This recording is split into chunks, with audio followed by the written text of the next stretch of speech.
Have you ever landed after a 12-hour flight so tired you feel like you could fall asleep standing up? For seniors, one misheard word can turn a routine entry into, "Sir, ma'am, step to the side." And it's usually not because you did something wrong, it's because you misheard or answered too vaguely while you're tired under bright lights, noise, and pressure. So in this video, I'll break down the 13 most common immigration and customs questions and what they're really testing, so you can answer clean, confident, and consistent, even on low sleep. Quick reset, because people mix these up all the time. Immigration is about you, your passport, your visa, purpose, length of stay. Customs is about what you're bringing in. That's it. And yes, some places run this on hard mode. In the US and across Europe, officers can get more detailed and specific. But the logic is the same everywhere. They're checking if your answers match your documents and make sense. And don't skip question 9. This is where a lot of older travelers get tripped up, simply because of everyday medical stuff, prescription bottles, insulin supplies, a CPAP, hearing aids, and all of that. But if you handle it the wrong way at the counter, it can turn into extra questions fast. All right, let's start with the first line that quietly begins the whole interview. This first question gets ignored all the time because it sounds harmless. But if you handle it poorly, the whole interview can tilt in the wrong direction. When the officer looks up and says, "Can I see your passport?" they're reading the 2 seconds after the request. Do you freeze, fumble, or hand it over like it's routine? For older flyers, tiny things can send a bigger signal than you mean. Stiff fingers, a zipper that won't cooperate, cane in one hand while your roller tries to escape. Here's the fix that saves you stress before it starts.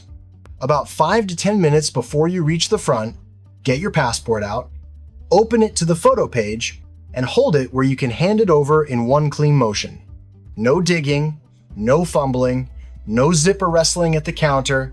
If you're the type who worries about dropping it, use a neck pouch or a small crossbody with a zipper that stays on your chest. That tiny prep move settles your nerves and keeps your hands steady because you're not doing 5 things at once. When they ask, you don't need extra talk. A simple "sure" and a clean handoff. Calm, steady, one motion. That tiny moment sets the pace for everything that comes next. And the next question is the sneaky one. It sounds like small talk, but it's a consistency test. Right after you hand over your passport, they'll usually hit you with this one. "Where are you flying in from?" And it sounds like small talk until you answer it like you're giving your life story. They're checking consistency. Your route should match what they already see on their screen. A clean route sounds normal. A messy, wandering route makes them curious. This is where jet lag messes with a lot of older travelers. Your brain is still on airplane time, so your answer starts time traveling. "Well, I was in Bangkok for a bit, then I visited my friend in Munich, and before that, And now you're trying to rebuild your whole trip out loud while a line forms behind you. The smooth version is one sentence with a structure. Start point plus main connection. "I flew in from Chicago, connecting through Frankfurt." That's enough. You're not there to narrate your vacation, just to give a route that makes sense. And if you're not sure what they mean, last stop or where you started, don't guess and don't ramble. Take a beat, glance at your boarding pass or trip sheet, and answer calmly. That looks a lot better than filling the silence with confusion. Nail this one, and you'll usually hear the next question immediately, and it's the one that decides whether this stays quick or turns into extra follow-ups. How long you're staying. If there's one line that can turn a simple stamp into a longer interrogation, it's this one. How long are you staying? To you, it's just a number. To them, it signals whether you have a plan. Seniors, travelers, get tripped up here for a very normal reason. Family trips. Let me tell you about my aunt. She flew into London to help her daughter with the grandkids. When the officer asked how long she'd be staying, she answered, "I'm not really sure. Depends how my daughter needs me." That one word turned into extra follow-ups. For a senior, extra minutes at the counter isn't just annoying, it's more stress, and your brain gets even foggier. So how do you avoid that? This simple trick can save you from the same situation. Give a number plus a simple reason, 14 days to visit family, 10 days for vacation. And what if you're visiting more than one place? Keep it tight. 10 days total, 4 in Rome, 6 in Florence. Skip the soft add-ons. No, we'll see. No, unless I extend. Those invite follow-ups. Now I've got a senior-friendly prep tip for you. Put your return date offline on your phone or on a one-page trip sheet in big print. Think of it as a cheat sheet your jet-lagged brain is allowed to use. The faster you can answer, the calmer you sound. Once they hear your timeline, the next thing they'll test is why you're here at all. And that one can get surprisingly sensitive if your wording is sloppy. You get through how long are you staying, and then comes the mood shifter. What's the purpose of your trip? Here's how people accidentally make this harder than it needs to be. I'm here to see my family, do a little sightseeing, help my daughter with the kids, and I might have a doctor appointment too. That's a totally normal human answer. And it also sounds like 5 different trip types at once. But the truth is, they're not asking for your full itinerary. They're trying to file you into one clean box that matches your visa. Family visit, tourism, business, medical. Pick the one that actually applies and lead with that. The smoother move is to give one headline that matches your paperwork. I'm here to visit family. I'm joining a cruise out of Miami. Short, specific, easy to process, and that's not all. Because there are 2 wording traps a lot of folks over 60. First is the word help. I'm here to help my daughter with the kids is sweet. But at a border desk, help can start sounding like work. A safer version is, I'm visiting my daughter and grandchildren for 2 weeks. Medicine is the other trap. If you say, I'm here for treatment, expect more questions and have documents that match. If it's mainly a family visit and you just have a routine appointment, lead with the main purpose that matches your entry. Treat this question as a quick reality check. When your words line up with your paperwork, things usually flow straight to the next step, where officers turn their attention from your trip to your background. What do you do for work? Most people hear this and think, why are we talking about my job right now? But here's why it matters. One clumsy answer can turn a smooth arrival into a longer conversation, right when you're exhausted and just want to sit down. They're not interviewing you for a position. They're checking 2 practical things. Can you afford this trip? And do you sound like you have a life to return to back home? Give them a clean label and stop. I'm a teacher. I work in marketing. 1 sentence. Retired? This is your secret weapon. I'm retired. That's it. For a lot of senior travelers, that simple answer plus a return ticket is like a green light, low risk, low drama. If you're semi-retired or you do part-time consulting, I'm semi-retired, I do some consulting back home. And please don't give them the whole resume. Nobody at the border needs the I consult for Google, and then on Tuesdays, I speech. They truly do not care. Sometimes they'll tack on, do you have enough funds for your stay? You don't need to prove anything unless they ask, but it helps to have a card or booking you can pull up quickly. What's the most annoying simple question you've been asked at immigration? Tell me in the comments. Picture this. You fly in by yourself, but your daughter is waiting to pick you up outside at immigration, and they ask, who are you traveling with? What do you say without making it sound confusing? What they want is clarity. Who's connected to your trip right now, and does your answer match what they're seeing in their system? So give them the most straightforward version of your situation. If you're alone on this trip, yes, today I'm traveling alone. Full stop. Say it like it's normal, because it is. If you flew solo, but someone's meeting you, I traveled alone, but my daughter is picking me up outside. That sentence clears it up instantly. No confusion, no over-explaining. If you're with family, but they're not next to you, I'm traveling with my husband, he's right behind me, or I'm with my son and my 2 grandkids. Relationship plus location. Done. And one practical thing that helps a lot when you're tired or you don't hear every word clearly, have the pickup name, phone number, and address written down on your trip sheet.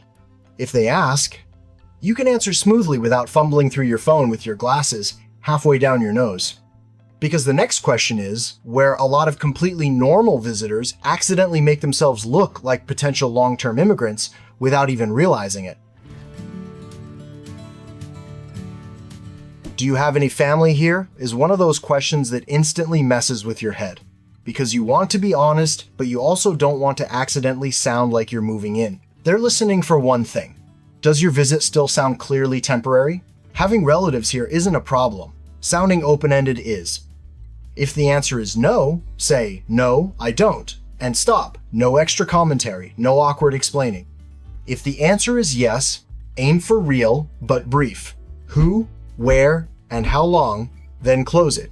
Yes, my daughter lives in Toronto. I'm visiting for 2 weeks, then I fly home on the 18th. Or, my sister lives in San Diego. I'm staying with her for 10 days. That's the winning combo. A person, a place, and an end date. That's exactly what keeps this from turning into a longer conversation. And if you're there for a specific event, like a grandchild's graduation, a wedding, that actually helps. It makes your trip sound structured. Yes, I'm here for my granddaughter's graduation, and I'm leaving next Friday. The main thing to avoid is turning it into a family newsletter. Don't list every relative. And never add, "We'll see how long I stay." Answer it in one clear line with an end date, and the tone usually stays relaxed. Because after this, they often check your history with the country. You're standing at the desk, almost through the checklist, and then comes, "Have you been here before?" A lot of older travelers have that little moment of panic. Was it 2018 or 2019? Was that the wedding trip or the work trip? And the more you try to remember the exact year, the more tense you can look. In reality, they can often already see your travel history, entries, exits, old visas. What they care about is whether your answer roughly matches that record, not whether you can name the year perfectly. If this is your first time, "No, this is my first time here." Been before? You still don't need laser accurate dates. "Yes, about 2 years ago," or "Yes, I came once on a tour." And if your mind genuinely blanks, don't guess and accidentally pick the wrong year. Say it normally. "Yes, I've been here before, but I don't remember the exact year. It was a few years back." That sounds honest, and it usually lines up with what they already see. The one thing that tends to backfire is turning this into a travel autobiography. The more details you add, the easier it is to contradict a stamp you forgot existed. Up to now, it can feel casual, but the next question is where tired travelers really start slipping up with one careless no. By this point, most people are in full "please let me out of here" mode. You hear, "Do you have anything to declare?" and you blurt out "no" on reflex, because your brain is already halfway to baggage claim. Older travelers get snagged here for a simple reason. You're more likely to have everyday items that look worth a question at a border desk. And yes, I'm talking about the innocent things that suddenly look mysterious under bright airport lights, like a hearing aid case or a CPAP battery pack. To you, it's medical. To an officer who sees it after you already said no, it can turn into, "What is this?" And now you're explaining gadgets while your knees are begging for a chair. Here's the little move that keeps this smooth. Don't answer like a robot. Give yourself 2 seconds and do a quick mental scan. Any meds or medical gear? Any food? Any big cash? Any brand new expensive purchase? 2 seconds now can save you 10 minutes later. If you've got prescription meds, make it easy to understand at a glance. Keep them in the original labeled containers when you can, and have a photo or copy of the prescription handy. Generic names help if anyone asks. Traveling with insulin or injectables? A quick doctor's note can save you from awkward explanations when you're tired and not in the mood to play 20 questions. But wait, what if you're flying internationally? Some medications that are normal at home can be restricted or even illegal somewhere else, including during a layover. If you're carrying anything strong, sleep meds, pain meds, controlled prescriptions, treat that like something you check ahead of time. not something you gamble on at a random checkpoint. So what do you actually say at the counter without turning it into a speech? A calm question keeps you in the cooperative traveler lane. I have prescription medication for personal use, and a few sealed snacks. Do those need to be declared?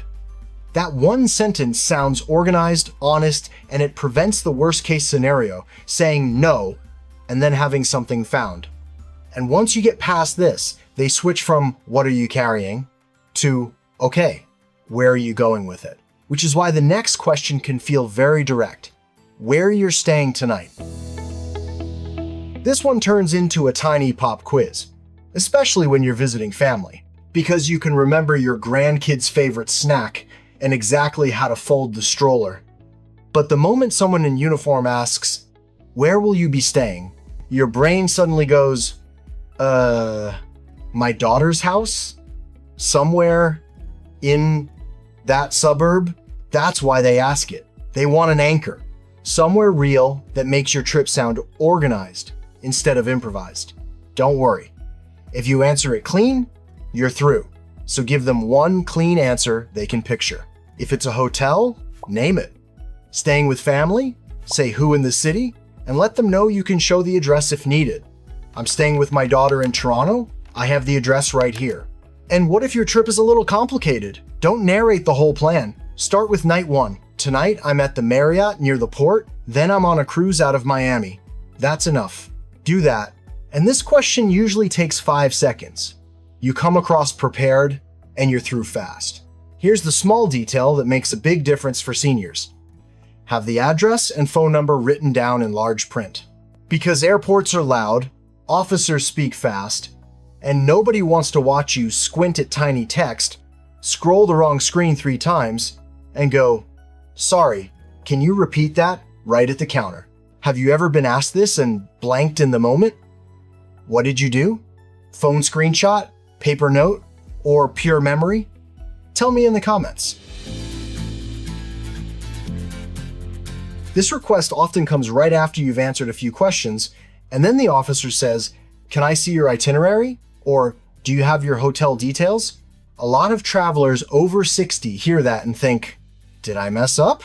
Maybe, but usually they're just doing a quick match check. Does what you're saying line up with what you booked? And I've watched older travelers at the counter digging through their email, squinting at the screen, and of course, airport Wi-Fi picks that exact moment to quit. Meanwhile, the officer is waiting and the line behind is stacking up. Want to avoid that awkward scene? It's simple. Just prep a little before you fly. First, take screenshots of your hotel or Airbnb confirmation, your return or onward ticket, and any tour or cruise booking. Then save them in one folder on your phone so you can pull them up without the internet. If you like paper, print a one-page trip sheet in big print with the basics, where you're staying, the address, and your departure date. Phone or paper is fine, as long as you can show it in a few seconds. Then when they ask, don't explain more. Just do one smooth move, open the folder, hold up the screen, and say, "Sure, here it is." Then let them read and wait for the nod. Get that habit in place now, because the next question is where officers stop asking about where you're sleeping and start asking whether you're actually leaving. When the officer asks, "Can I see your return or onward ticket?" they're basically asking for one thing: proof this trip has an exit. For most short trips with a round-trip ticket, this is easy. Your flight home is already booked, the date sits safely inside your allowed stay, and it matches what you've been saying at the counter. You pull it up, they see the exit, and you keep moving. Now let's talk about the trickier version that older flyers run into all the time. You're visiting your kids, and because you're allowed to stay for a long time, you genuinely haven't locked in the exact return date yet. In your head, "I'm not sure yet" sounds flexible. At the border, it can sound unfinished, and that's when the questions get more detailed.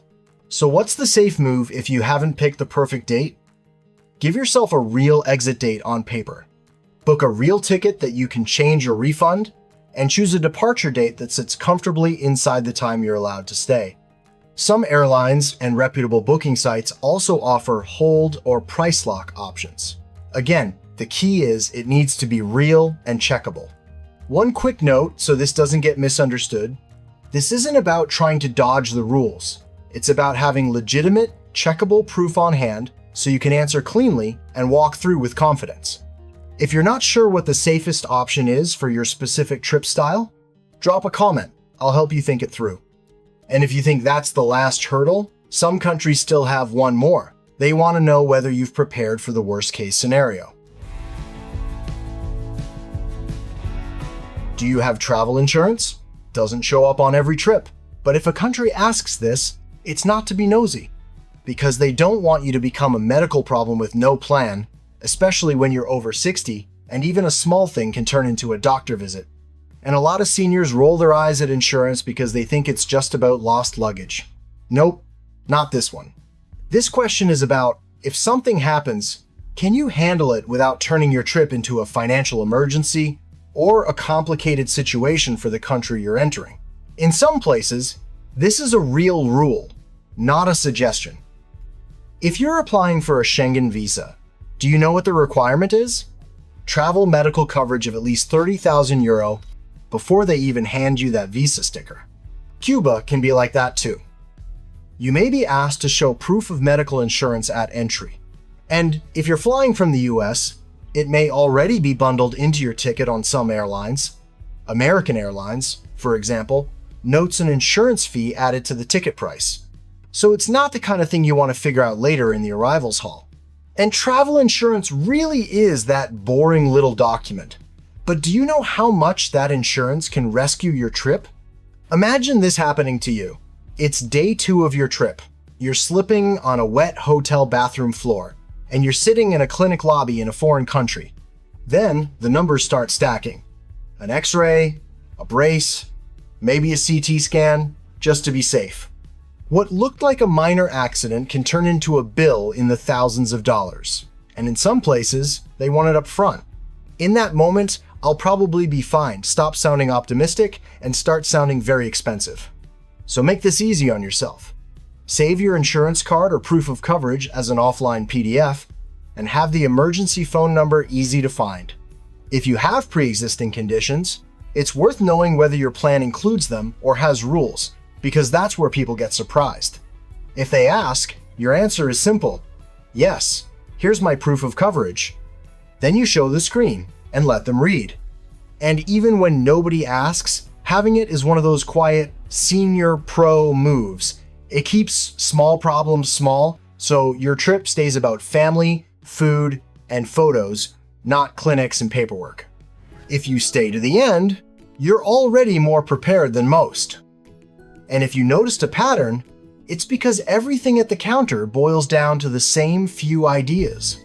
They're checking who you are, why you're here, where you'll be sleeping, when you're leaving, and what you're bringing in. So before your next international flight, do yourself a favor. Make that simple trip sheet in big print. Pack your medication in a way that's easy to explain, and have a clear proof of exit and insurance document ready to show. If this video helped you feel even a little more confident, hit like so more travelers see it, and subscribe for more senior-friendly flying tips. And I really want to hear from you. What's the weirdest or toughest question you've ever been asked at immigration or customs? And where was it? Drop it in the comments. I read them, and your story might save someone else. Safe travels, and I'll see you in the next one.